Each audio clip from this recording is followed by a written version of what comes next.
Wapendwa na Wakristo, ninawasalimu katika jina la Yesu Kristo. Ni siku ingine njema. Yesu ametupa siku ya furaha na ya afya njema, kwa sababu sio jambo la kawaida. Ninawasihi watu wa Mungu, tuendelee na kukaribia Mungu, tuendelee na kutafuta uso wa Bwana, kwa sababu ni siku za mwisho za dunia. Ni siku za mwisho kwa sababu mambo inaendelea kuharibika. Usherati na ukahaba unaendelea kuinuliwa juu.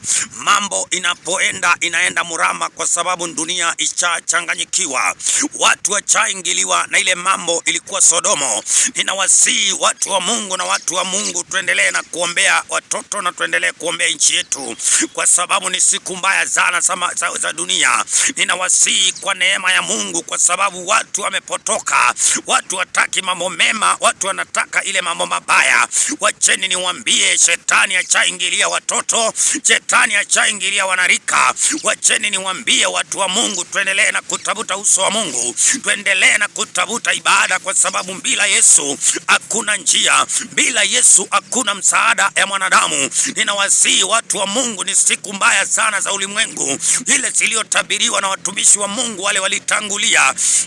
Ninawasihi watu wa Mungu, tuendelee na kutafuta uso wa Mungu, tuendelee na kuabudu Yesu, kwa sababu bila Yesu hakuna njia, bila Yesu hakuna msaada ya mwanadamu, bila Yesu hakuna uponyaji, bila Yesu hakuna afya njema. Ninawasihi watu wa Mungu na wapendwa, tuendelee na kutafuta uso wa Mungu, tuendelee na kunyenyekea kwa Yesu, kwa sababu ni siku mbaya. Kwanza hizi siku tunaelekea tuko nazo, hii ni siku ya mwezi wa Novemba. Wacheni niwaambie, mambo inaendelea kuharibika. Wengine wanatoa kafara mwisho wa mwaka. Ninawasihi watu wa Mungu, tuendelee na ibada, tuendelee na kuabudu Mungu aliye hai, kwa sababu ni siku mbaya sana za dunia. Hizi siku za Disemba na Novemba, watu wanaangamizwa kwenye ajali, watu wanaangamizwa kwenye mambo ya kutetanisha. Ndio nawasihi watu wa Mungu, tuendelee na kuombea watu wa Mungu, tuendelee na kuomba, kwa sababu maombi ndio itatuokoa. Mungu Yesu Kristo ndiye atatuokoa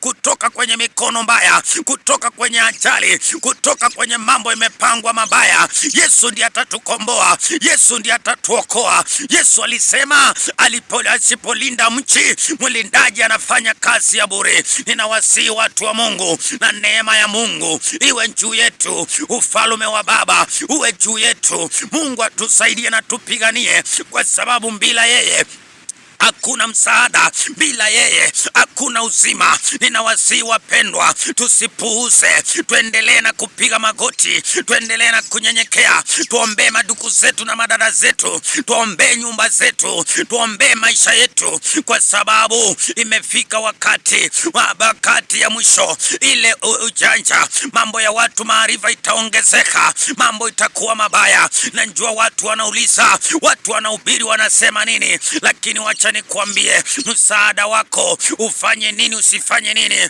msaada wako ni Yesu. Msaada wako ni Yesu, aliyoibeba kaipeleka Golgotha, aliyobeba msalaba, ndiye atakukomboa kutokana na hali unaye, kutokana na maisha unaye. Tuombe wasaidi wapendwa, tuendelee na kutafuta uso wa Mungu, tuendelee na kuombea kanisa, kwa sababu ni siku mbaya, ni siku za ulimwengu mbaya. Mungu atusaidie, na Mungu atupe hekima, Mungu atupe mema, Mungu atupe revival, Mungu atupe roho ya maombi ya kuendelea na kutafuta uso wake, kwa sababu ni siku za mwisho. Ninawasihi wapendwa, msilale, endeleeni na maombi, endeleeni na ibada, endeleeni na kuita Yesu, na mambo yenu itakuwa sawa, mambo yenu haitaharibika, mambo yenu itakuwa sawa. Ninawasihi, Mungu awalinde na Mungu awasaidie. Tutapatana siku ingine, Yesu akitujalia. Muwe na wiki njema yenye baraka, yenye ushindi na yenye kufanikiwa. Mungu awape afya njema na maisha mema. Mlindwe na msaidiwe.